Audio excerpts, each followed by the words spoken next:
Good morning, students. Uh, Welcome to the Design and Detailing of RC Structural Elements lab.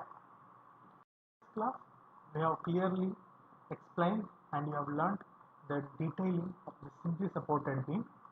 And in this session, we will be going through the detailing of cantilever beam. So, a beam can be said as a cantilever beam if it is fixed at the one end and completely free at the other end. Then such a kind of beam we usually call it as cantilever beam, right? So the best example that you can see that beam as a cantilever or anything which is cantilever projection is your chaja, which is provided above the window in your houses. So it is fixed at one end and completely free at the other end. Such a projection we call it as cantilever projection. Similarly, the same kind, the beam which is fixed at the one end and free at the other, we call it as cantilever beam. So today in detail we will be learning the detailing of cantilever beam and how the reinforcement arrangement is different from the simply supported beam. So that we will be going to learn in detail. And before that, again, we have to know some the basic codal provision that we have to follow when we are arranging the reinforcement. So the figure, this 8.1a, shows you the minimum cover that you have to maintain in your reinforcement design or in your cantilever beam design. So according to this, you have to decide the cover. Either it should be 25 mm or the dia of the reinforcement that you have decided to be used in your cantilever beam design. Out of these two, whichever is greater, that you have to consider. For example, if you want to use a diameter of the rod of 20 mm and you have to use a cover of 25 mm, out of these two, the greater is 25 mm, therefore you have to use the cover as 25 mm. And the figure this 8.1b represents you the minimum horizontal spacing between the reinforcements. According to this, the minimum horizontal reinforcement that you have to maintain is the dia of the reinforcement or the nominal or maximum size of the course aggregate plus 5 mm. Out of this, whichever is greater, that you have to consider. And this figure 8.1c represents the minimum vertical space. For example, sometimes you have a restriction for the width of the beam, but when you design a particular beam, due to the more and more load application, so the number of reinforcement you have to provide may comes to more number, even though the diameter of the bar that you have considered is also large. In such case, you cannot provide all the beam in a single layer. In such case, you have to provide the reinforcement in layers, 2 layers or 3 layers, based on the number of reinforcement. In such case, the minimum vertical spacing between the two reinforcement you have to maintain is 15 mm or 2 by 3 of the nominal or maximum size of the course aggregate or the diameter of the bar. Out of these three, whichever gives you the highest value, so that value has to be accounted while maintaining the vertical spacing between the reinforcements. Now, this figure A, B, C of 8.1 is going to explain if the diameters that you are going to consider is of same diameter. But sometimes, in order to achieve the area that you have calculated, you may provide the mixture of reinforcement having different diameters. In such case, what you have to do is, you have to consider the larger bar dia or the nominal or maximum size of the course aggregate 5 plus 5 mm. This 8.1d explains you that. In such case, out of all the bars of having different diameter, you should consider the diameter which is of larger one. That has to be considered into the account. They have to calculate the value, and out of that, whichever gives you the highest, that has to be considered for the minimum horizontal space.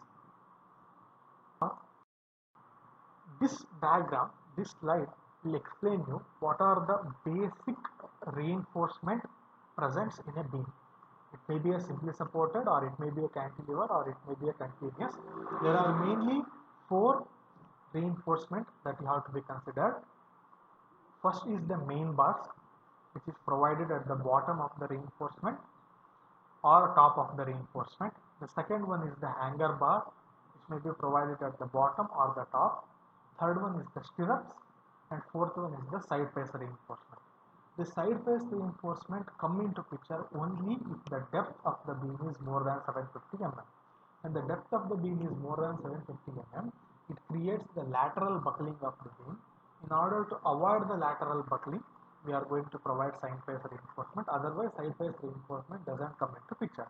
But hanger bars, main bars, and stirrups are the three mandatory reinforcement which is present in all types of beams. Now, the table which is present below will explain you the maximum diameter of the bar that you can consider in the design, as well as the minimum diameter of the bar that you can consider in the design. When you are designing the main bar, the maximum diameter that you can consider is 32 mm, and the minimum diameter is less than 10, is 10 mm. The diameter cannot be less than 10 mm as well as cannot be more than 32 mm. Similarly, when it comes to hanger bars, the minimum diameter is 8 mm, the maximum diameter is 16 mm. And when it comes to stirrups, the minimum diameter is 6 mm, the maximum diameter is 16. Now, this slide says that whenever you are designing a beam and when you do the design procedure, from the design you came to know that since the load coming on the beam is less, no need to design any extra reinforcement. In such case, we cannot simply leave the beam as it is. During such situation, even if you are not providing any extra designed reinforcement, you have to maintain some minimum reinforcement in the beam. That is what we call it as minimum reinforcement. So this minimum reinforcement is applicable even for the longitudinal reinforcement as well as for the stirrups. So therefore, in such case, what we do, we calculate the minimum area of longitudinal reinforcement, the minimum area of the stirrups, or minimum area of the side face reinforcement, and for that minimum areas you calculate the number of bars and you are going to provide those number of bars in the beams. So the formula to calculate minimum area of longitudinal reinforcement is the area of longitudinal reinforcement should not be less than 0.85 BD by F of y, where B is the breadth of the beam and small d is the effective depth of the beam and Fy is the characteristic strength of steel. Similarly, the minimum area of the stirrups is it should be always equal to or greater than 0.45 B SV by F of y, where F of y is again characteristic strength of the steel and SV is the spacing of the stirrups and B is the breadth of the beam. Similarly, if the beam is more than 750 mm, as I already mentioned, you have to provide side face reinforcement. If you are providing side face reinforcement, the minimum side face reinforcement area is 0.10% of the gross area. This slide will explain you the spacing of the reinforcement. Now, according to this, what is when it comes to the main bars that may be provided at the top or provided at the bottom, the minimum spacing should not be greater than 5 mm plus size of the course agreement. You have to provide the spacing which is a minimum spacing. You cannot provide more than that. So then you can ask me up to what value or what range you can provide the maximum spacing. Maximum spacing is decided based on the table. That is for the main bars. Now, when it comes to the stirrups, the minimum spacing that you can provide for the stirrups is 50 mm, whereas the maximum spacing that you can provide is the higher of these two values, that is 0.75 times the effective depth of the beam or the 300 mm. Out of these, whichever will give you the smaller value that you have to consider, and that is the maximum reinforcement that you can adopt. Then what about the side face reinforcement? The side face reinforcement, the maximum side face reinforcement that you can consider is 300 mm. You cannot provide more than 300 mm.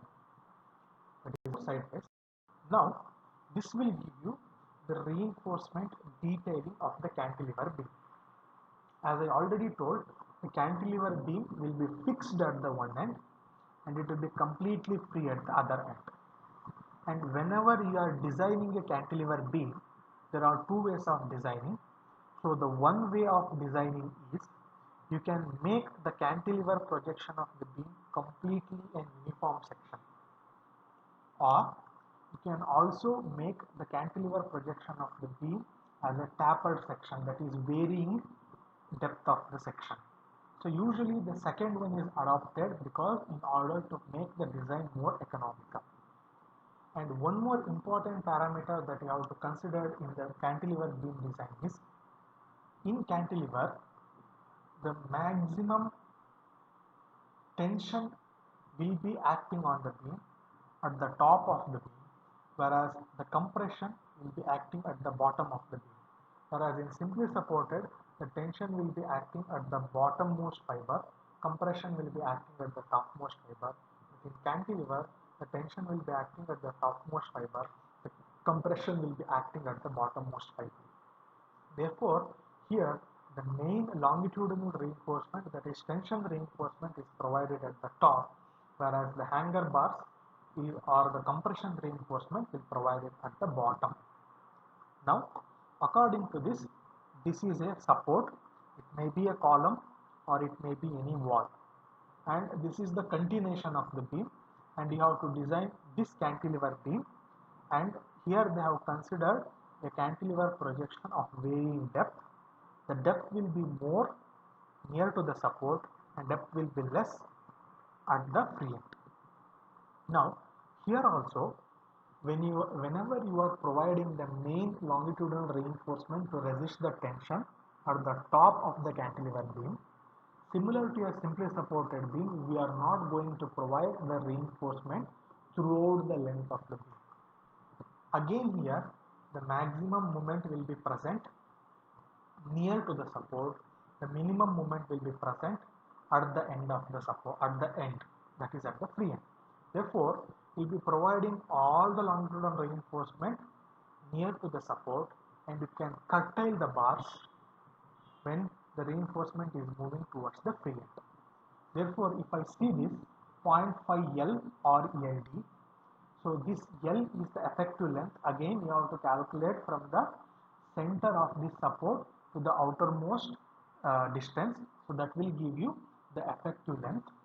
So what you have to do, you have to calculate the value 0.5 times the effective length, or LD. LD is called as development length, and the value of LD we usually consider it as 57 times the dia of the reinforcement that you are going to consider. You calculate those two values, and out of those two values, whichever is greater, that value you are going to consider. And from the face of the support to up to that distance, will be providing all the reinforcement, that is tension reinforcement at the top. And after that particular curtailed distance that what you have calculated, so what you are going to do, you are going to curtail the bars, you are going to curtail the tension reinforcement at the top. That is what, if I see here, so out of the bars, some bars has been curtailed here, so other bars has been taken up to the free end. And similarly, at the bottom, whatever the reinforcement that you are going to provide is your hanger bar or the compression reinforcement. And usually, again, how much the compression reinforcement you are going to take, usually it will be taken as 0.25 AST. It means whatever the main tension reinforcement area of steel you have calculated, out of that 25% of that area of the steel you will calculate, and that much area of the steel will be provided here, right?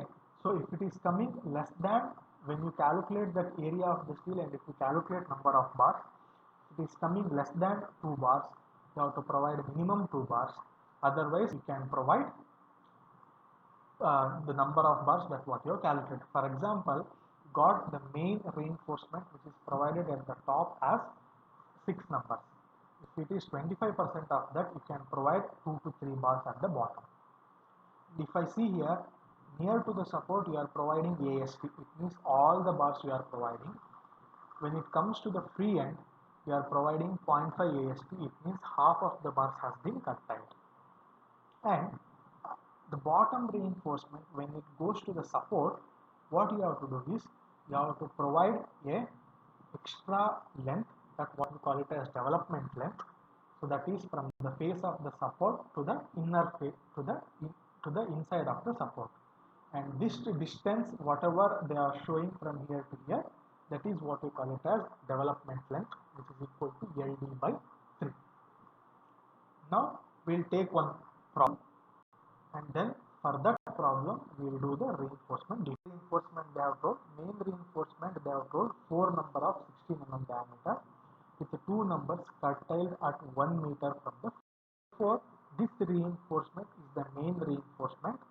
4 bars are providing of 16 mm, but out of that 2 bars will be curtailed. So that is at a distance of 1000 mm from the face of 1000 mm from the free end. So therefore, from the free end up to a distance of 1000 mm, all the 4 reinforcement will be provided. After that 1000 mm, out of 4 reinforcement, 2 reinforcement will be cut time. Therefore, if I see the section BB, which is close to the support, we can see 4 number of 16 mm diameter, which is the tension reinforcement provided at the top. But if I take the section at AA, so since which is in the place of 1000 mm from the free end, 2 bars has been curtailed, therefore you can see only 2 bars which is of 16 mm diameter. Is it clear? Then